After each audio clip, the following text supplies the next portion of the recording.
History of the novel. ये नाम सुनते ही दिमाग में आता है कि बाप रे, कितना कुछ याद करना पड़ेगा, है ना। बहुत सारे स्टूडेंट्स को ये चैप्टर थोड़ा सा मुश्किल लगता है, पर चिंता की कोई बात नहीं। आज की इस क्लास में हम इस चैप्टर की सारी मुश्किलें दूर कर देंगे। और हाँ, बोर्ड एग्जाम्स में फुल मार्क्स लाने में भी ये डिस्कशन पूरी मदद करेगा। तो चलिए शुरू करते हैं। तो मकसद बिल्कुल क्लियर है, बोर्ड एग्जाम में इस चैप्टर से पूरे के पूरे नंबर लाने हैं। और अगर एम यही है तो अगले कुछ मिनट्स बहुत बहुत इंपॉर्टेंट होने वाले हैं, क्योंकि हम हर एक कॉन्सेप्ट, हर एक क्वेश्चन को कवर करेंगे जो एग्जाम में आ सकता है।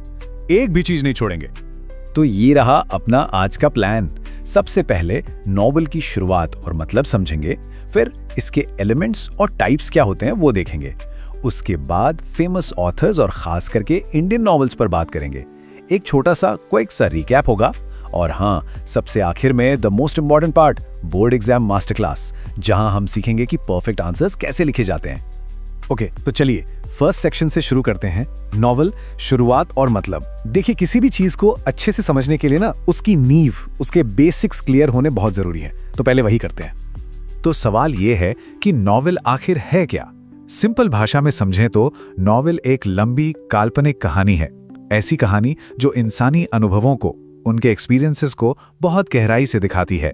ये प्रोज फॉर्म में होती है, मतलब सीधी सादी बोलचाल की भाषा में, कोई कविता या डायलॉग जैसी नहीं। और इसकी सबसे खास बात यह है कि ये उस टाइम के समाज की, सोसाइटी की एक आईना होती है, एक पिक्चर क्रिएट करती है। ड्रामा या पोएट्री से अलग नॉवल हमें कैरेक्टर्स के मन में क्या चल रहा है, उनकी दुनिया कैसी है, इसके बारे में बहुत डिटेल में बताता है। अब ये बहुत इंटरेस्टिंग है, नॉवल का सफर। ये कोई 100-200 साल पुराना नहीं है, बल्कि 1000 साल से भी ज्यादा।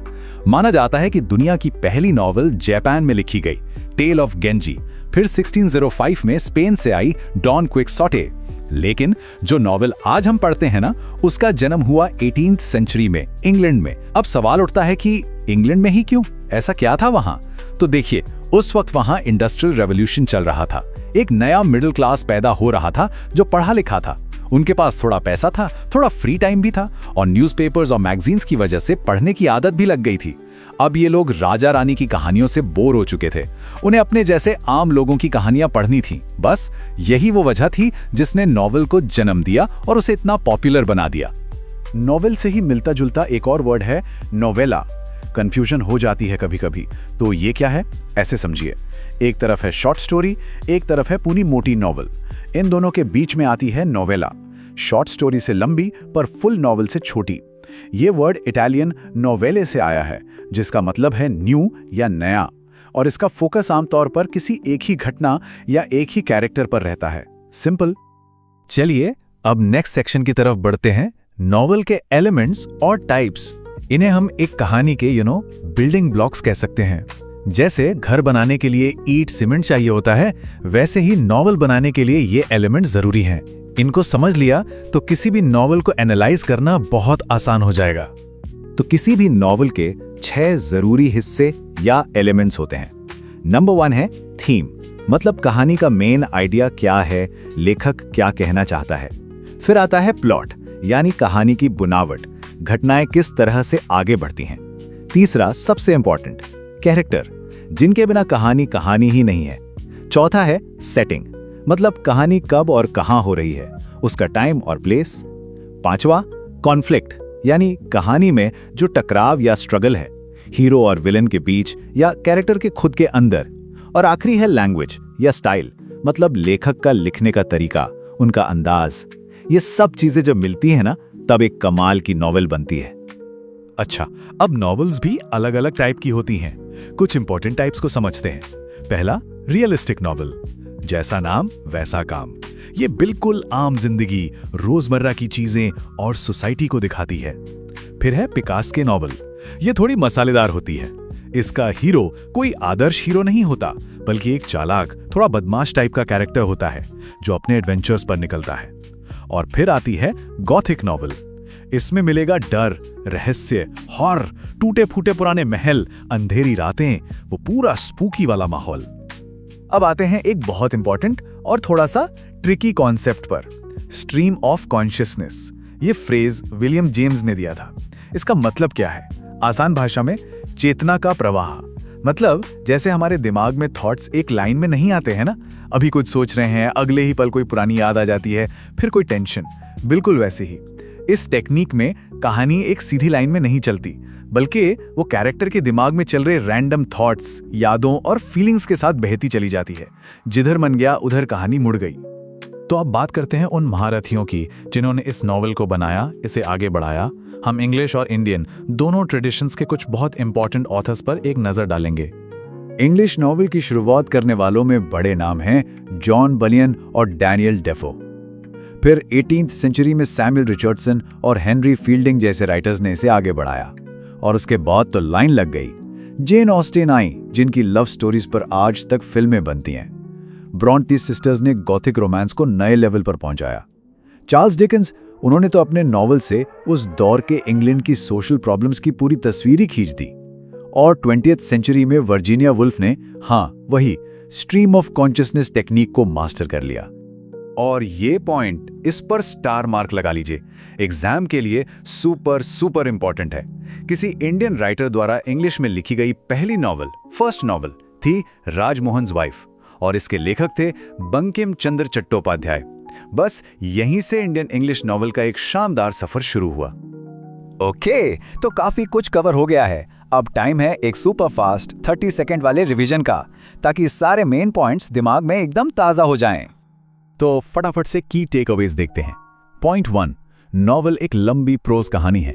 पॉइंट 2, इसका जन्म 18th सेंचुरी इंग्लैंड में मिडिल क्लास की वजह से हुआ।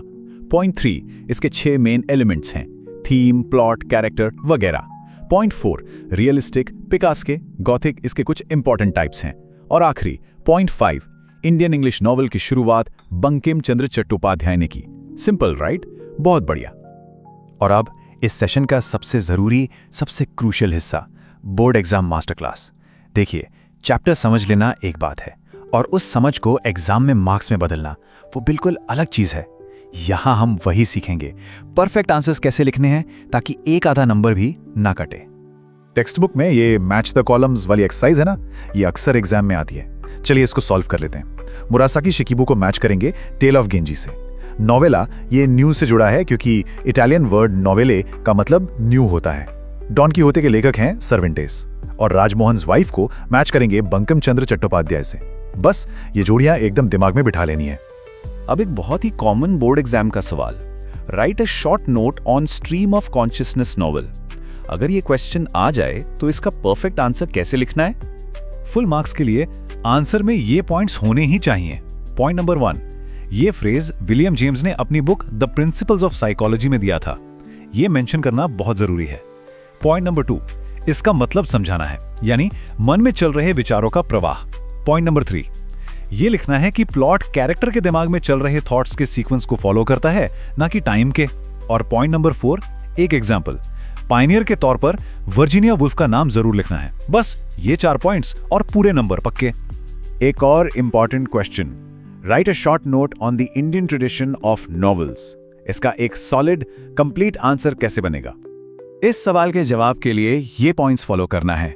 शुरुआत करनी है बंकिम चंद्र चट्टोपाध्याय की राजमोहन्स वाइफ से कि ये पहली इंडियन नॉवेल थी इंग्लिश में। फिर बताना है कि शुरुआती दौर में नॉवेल्स के थीम्स क्या थे, जैसे सोशल इश्यूज या देश की आज़ादी। इसके बाद इंडियन राइटिंग के ट्रियो का जिक्र करना बहुत बहुत इंपॉर्टेंट है, मुल्क राजानंद, आर.के. नारायण और राजा राव। और आखिर में कुछ मॉडर्न राइटर्स जैसे सलमान रुश्दी, अरुंधति रॉय के नाम लिखकर आंसर को फिनिश कर देना है। ये एक परफेक्ट कंप्लीट आंसर है। अच्छा, अब एक प्रो टिप, अगर एक्स्ट्रा मार्क्स स्कोर करने हैं तो सही कीवर्ड्स का इस्तेमाल करना एक गेम चेंजर हो सकता है। जैसे मेन हीरो लिखने के बजाय लिखें प्रोटैगनिस्ट, विलन की जगह एंटैगनिस्ट। अगर कोई नॉवेल लेटर्स के फॉर्म में है तो उसे एपिस्टोलरी नॉवेल कहते हैं, और उस बदमाश हीरो वाली कहानी को पिकैरिस्क। इन वर्ड्स को यूज करने से आंसर का लेवल ही अलग हो जाता है और एग्जामिनर पर अच्छा इंप्रेशन पड़ता है। और जाते जाते एक बात हमेशा याद रखनी है, The only way to do great work is to love what you do।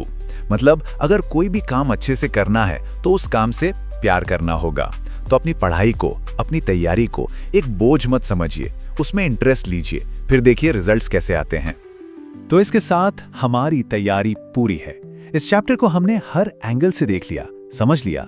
तो अब डरने की कोई बात ही नहीं है। अब बस पूरे कॉन्फिडेंस के साथ एग्जाम देना है और अपना बेस्ट देकर आना है। मेरी तरफ से सभी को ऑल द बेस्ट।